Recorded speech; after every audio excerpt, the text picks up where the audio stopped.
Hoy en España es un día bastante especial porque nosotros en agosto estamos de vacaciones y el 15 de agosto es el día de las fiestas dentro de las vacaciones. Es decir, es el día de la fiesta por excelencia o de las vacaciones por excelencia. Y lo que les quería decir con esto es que yo estoy muy agradecido de estar aquí porque me han hecho sentirme como en casa, a mí y a mi esposa.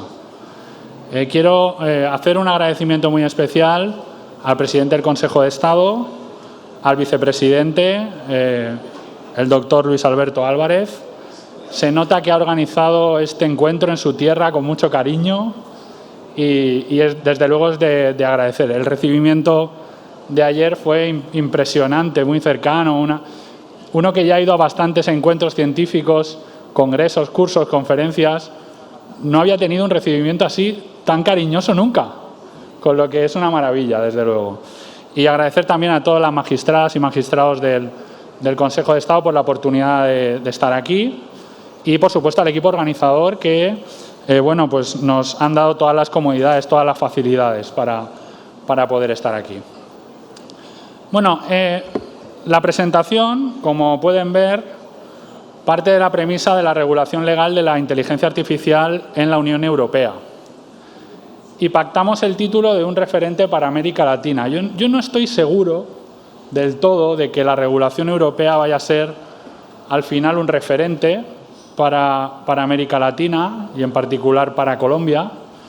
Lo que sí que estoy seguro es que es una norma a tener en cuenta y me da la sensación, por lo que he podido escuchar de la conferencia del doctor Cortés, que se ha tenido algo en cuenta para la sentencia de la Corte Constitucional, que por cierto me parece un acierto. Y creo que va en la línea de la regulación europea de la inteligencia artificial, como veremos ahora, que es una línea positiva, como voy a comentar, porque se ha debatido mucho sobre si la inteligencia artificial debía o no debía regularse. En mi opinión, sí debe regularse, porque la regulación permite un reforzamiento de las garantías en determinados supuestos, que es lo que vamos a ver. Pero para comenzar, me gustaría hablarles de cómo hemos llegado a este punto en la Unión Europea. En la Unión Europea regulábamos la tecnología a través de un tipo de norma que se llama directiva. La directiva europea es una norma que necesita de una ley nacional para traerla a cada uno de los estados. ¿Y qué sucedía?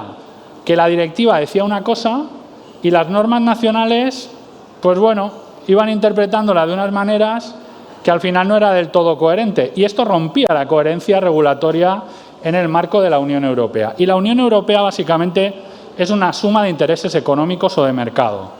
Luego ya tenemos cuestiones sociales, pero el propósito principal era este. ¿Y qué sucedió? Que en materia, por ejemplo, de firma electrónica, el modelo regulatorio de directiva rompía el mercado. Rompía el mercado. En materia de protección de datos se rompía el mercado.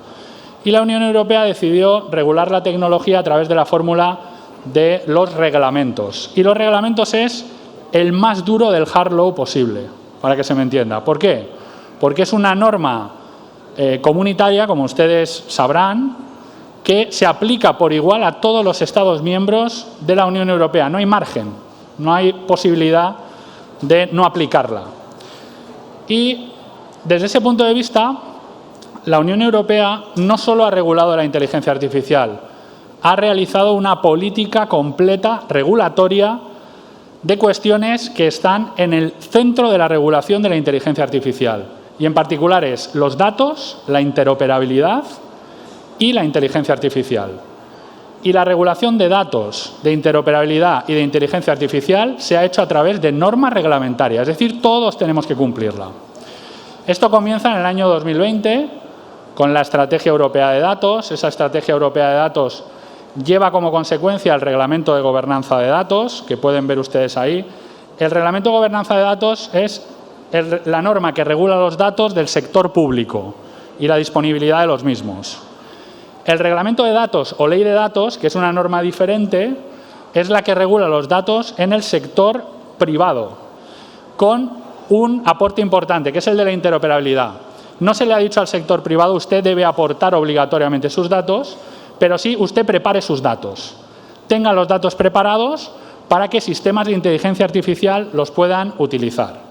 Y en ese contexto la Unión Europea se ha centrado en los denominados espacios de datos, que son como macrorepositorios de datos por sectores. Los tienen ustedes en la presentación. Yo, junto a otros colegas, hemos propuesto la creación de un espacio de datos específico de administración de justicia. ¿Con qué? Con lo que hemos visto en estas sesiones que están aportando ustedes, es decir, para compartir las sentencias de la jurisdicción y en particular la jurisdicción contencioso administrativa.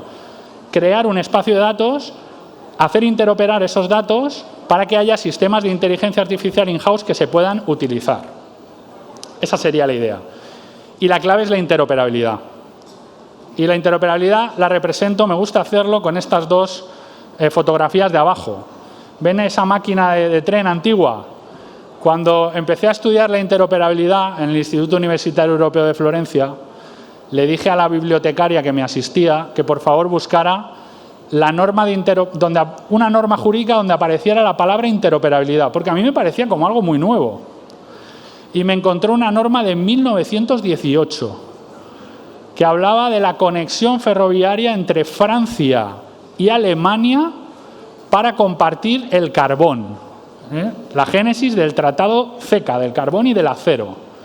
¿Y qué decía esa norma de interoperabilidad técnica? Estandarizar vías y máquinas para conectar. ¿Y qué es lo que pretende la interoperabilidad ahora con la inteligencia artificial? Estandarizar datos, espacios de datos, conectarlos con sistemas de inteligencia artificial para realizar cualquier tipo de labor y, en particular, la labor jurisdiccional. En cuanto al reglamento de inteligencia artificial propiamente de la Unión Europea, tenemos un primer planteamiento que nos hace dudar algo, que es el propio concepto de inteligencia artificial, que es el objeto de regulación del reglamento. Esto es curioso. Pues en la fase de elaboración del reglamento, desde su inicio, este concepto lo han cambiado, no sé decirles, 20, 25 veces. Ha habido muchísimas dudas de qué es la inteligencia artificial. Ha variado constantemente. Y ahora ha quedado este concepto que tienen ustedes ahí.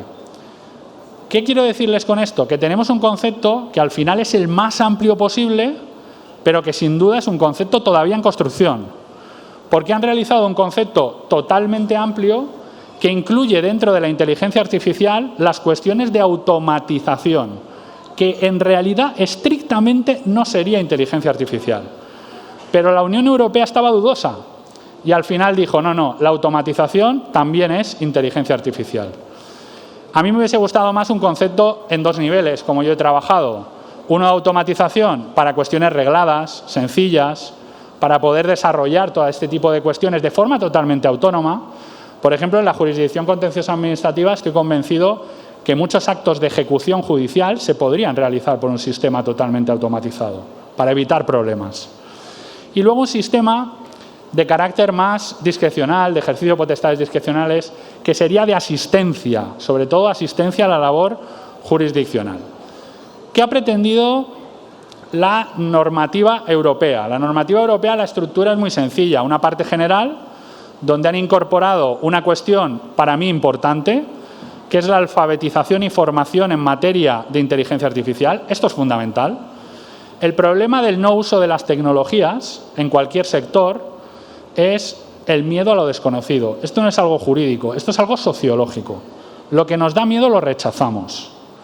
La alfabetización, la formación es fundamental. Lo que se está haciendo en este encuentro de la jurisdicción contenciosa administrativa me parece maravilloso. Los ejemplos prácticos que acabamos de ver. Es fundamental para motivar, para esa formación, para esa alfabetización. Y aparte de estas cuestiones, el Reglamento de Inteligencia Artificial ha establecido 3 niveles de inteligencia artificial. Primero ha dicho, hay una serie de sistemas de inteligencia artificial que están prohibidos. Artículo 5. Esto quiere decir que no se van a poder utilizar y que quien los utilice va a tener unas sanciones potentes, unas sanciones importantes. Luego hay un segundo nivel, que son los sistemas de inteligencia artificial de alto riesgo, que parte de la doctrina, en mi opinión, de manera equivocada, ha dicho no se tenían que haber regulado. Luego explicaré por qué creo que es una opinión equivocada lo de la no regulación de los sistemas de alto riesgo. Y, en tercer lugar, los sistemas de uso generalizado, que en la práctica son los de automatización de decisiones, para que se entiendan.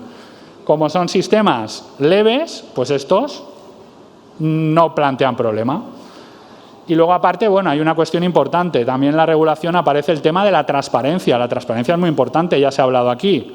Y evita problemas como hemos sufrido en España, porque en ocasiones se realiza una exposición de lo que vemos fuera y pensamos siempre, a nosotros también nos pasa en España, que lo de fuera es mejor. Pero esto no es así. En España hemos tenido también algunas cuestiones problemáticas en materia de transparencia de algoritmos, que ahora comentaré. Y luego algunas cuestiones de gobernanza y organización. Bien, como les decía, los sistemas que nos van a afectar en la jurisdicción contenciosa administrativa son fundamentalmente sistemas de alto riesgo. En todo caso, ya se habló ayer de esta cuestión. Biometría, infraestructuras críticas, por ejemplo, sistemas de inteligencia artificial que regulan la red semafórica, la potabilidad del agua, las potabilizadoras, las estaciones depuradoras de aguas residuales, las comisarías de policía, la educación y formación profesional, que se ha criticado mucho por qué la educación y formación profesional se ha incorporado como un sistema de alto riesgo. Hombre, es evidente. Si un sistema te clasifica y te permite estudiar o no una titulación, esto afecta a un derecho fundamental que es el de la educación. Lógicamente tiene que ser un sistema de alto riesgo. El empleo, la gestión, la aplicación de la ley, la migración y algo muy importante y que tengo destacado en letra grande, la administración de justicia y los procesos democráticos. Y fíjense qué casualidad, porque yo me he empapado con las exposiciones anteriores, con su sentencia de la Corte Constitucional. La Unión Europea no pretende el juez robot, ni quiere el juez robot, ni le interesa el juez robot. Fíjense lo que dice ese apartado. Habla de ayudar a una autoridad judicial, en la investigación e interpretación de hechos y de la ley. Luego también habla de resolución alternativa de litigios, arbitraje, conciliación, pero eso en el ámbito contencioso administrativo muy complicado, como saben ustedes. Esto está bien para el ámbito civil, para el ámbito mercantil, pero no para el ámbito administrativo. ¿Y qué implicaciones tiene que estos sean sistemas de alto riesgo? Que en definitiva lo que hacen estos sistemas de alto riesgo son sistemas que pueden afectar a derechos fundamentales. Esa es la problemática. Pues la regulación dice, se puede utilizar la inteligencia artificial en todos estos ámbitos sin ningún tipo de problema, absolutamente sin ningún tipo de problema, pero vamos a cumplir unas garantías reforzadas o adicionales. Por ejemplo, estándares en materia de datos y gobernanza se tienen que cumplir. Por ejemplo, la transparencia, que la documentación sea sencilla, que se pueda explicar el funcionamiento del sistema. Por ejemplo, y cito textualmente, artículo 14 del reglamento, la garantía de vigilancia humana y supervisión de sistemas de alto riesgo. Está presente plenamente, siempre tiene que estar ahí, por cierto, en la línea que apuntaban en relación a su sentencia de la Corte Constitucional. Y además, la realización de algo muy importante, la evaluación de impacto en derechos fundamentales. Esta evaluación de impacto previa a la puesta en funcionamiento del sistema de inteligencia artificial nos va a permitir evitar sesgos, porque es un análisis de riesgos previo, como se hace en materia de protección de datos, con la analítica y evaluación de impacto en materia de datos especialmente protegidos. Ahora bien, cuidado aquí. Los que somos delegados de protección de datos en administraciones públicas en España, como es mi caso, de la Universidad de Alicante, hemos visto con cierto pavor cómo hay un auténtico negocio de las consultoras en materia de protección de datos, esto lo tengo que decir, que a veces no son tan especializadas, por tanto, la preferencia debe ser la formación de personal interno y gabinetes internos en materia de protección de datos y ahora también de inteligencia artificial. Este debe ser el camino, porque si no las consultoras seguramente, y permítame la expresión coloquial, nos la van a colar. Seguramente nos la van a colar. Y no podemos cometer ese error. Bueno, ya el último bloque de la exposición son cuestiones de las que ya se ha hablado, pero las voy a aterrizar, al menos en el caso español. Por ejemplo, la transparencia. En España ha habido un caso muy conocido, que es el caso Bosco. El caso Bosco es un caso en el cual las personas que necesitan el bono social eléctrico, es decir, la subvención de la electricidad de sus hogares, tenían que pasar por un algoritmo de inteligencia artificial. Y resulta que el algoritmo de inteligencia artificial a muchas personas que a priori con la normativa en la mano tenían derecho, les denegaba el bono social eléctrico. Y ante los recursos se decía, no, es que el sistema de inteligencia artificial dice que usted no tiene derecho. Entonces, claro, una asociación de consumidores presenta un recurso. Y en definitiva, ¿qué le dice? Primero el Consejo de Transparencia y luego la Jurisdicción Contenciosa Administrativa. No le podemos dar acceso al código fuente ni a la explicabilidad del sistema, porque puede afectar a la seguridad nacional, entre otras cuestiones. Hombre, el bono social eléctrico no creo que afecte excesivamente a la seguridad nacional. Cuestión importante del reglamento de inteligencia artificial. Bienvenido sea. Ahora sería imposible esa sentencia, porque hay obligaciones en materia de transparencia que son ineludibles. Por tanto, esa es una cuestión muy positiva. Segunda cuestión, la manera de evitar los sesgos, o como creo que le llaman aquí, alucinaciones, ¿puede ser? Es una palabra que me ha impactado. Bien, la manera de evitarlo es la evaluación de impacto en materia de derechos fundamentales. Vamos a programar bien el sistema. Si al hacer la evaluación de impacto el sistema falla, está sesgado, tenemos que modificarlo. Por tanto, esa es una de las claves fundamentales a tener en consideración. Por cierto, los sesgos no son del sistema de inteligencia artificial, es de la persona o personas que programan los sistemas de inteligencia artificial, como se ha visto en muchos casos en Europa. Por ejemplo, en Italia, pues hubo un profesor varón perjudicado, profesor de educación infantil, por ser varón, porque el sistema daba más puntos a la persona que era mujer. Bueno, estaba sesgado el sistema, ¿no? Es un caso muy famoso en Italia. Luego les he querido poner esta viñeta. Yo la verdad que cuando vi la viñeta me impactó. Debe ser que en Málaga, que es una ciudad preciosa, por cierto, de España, los radares ponen muchas multas. Tantas multas que se las ponen hasta a una persona que va andando a 2,8 kilómetros por hora. ¿Qué quiero representar con esta diapositiva? ¿Qué pasa cuando un sistema de inteligencia artificial falla? Porque el sistema de inteligencia artificial va a fallar tarde o temprano. Fallamos los humanos, los sistemas de inteligencia artificial también. ¿Por qué no? No pasa nada. ¿Cómo lo solventamos? Pues hombre, en el derecho administrativo esto está solucionado desde hace muchísimos años.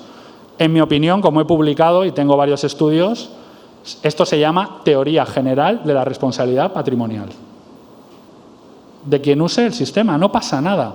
No hay que tener miedo a usar el sistema. Tenemos elementos para controlar, tenemos elementos para evitar los problemas que pueda causar los sistemas de inteligencia artificial. Solventarlo con compensaciones económicas, evidentemente, cuando se haya causado un perjuicio.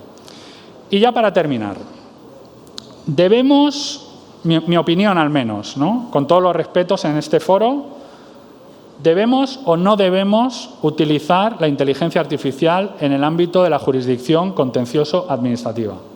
Esta es la pregunta, esta es la gran pregunta.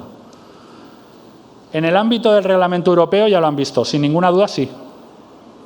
En mi opinión personal, no es que sea una oportunidad, es que es una necesidad.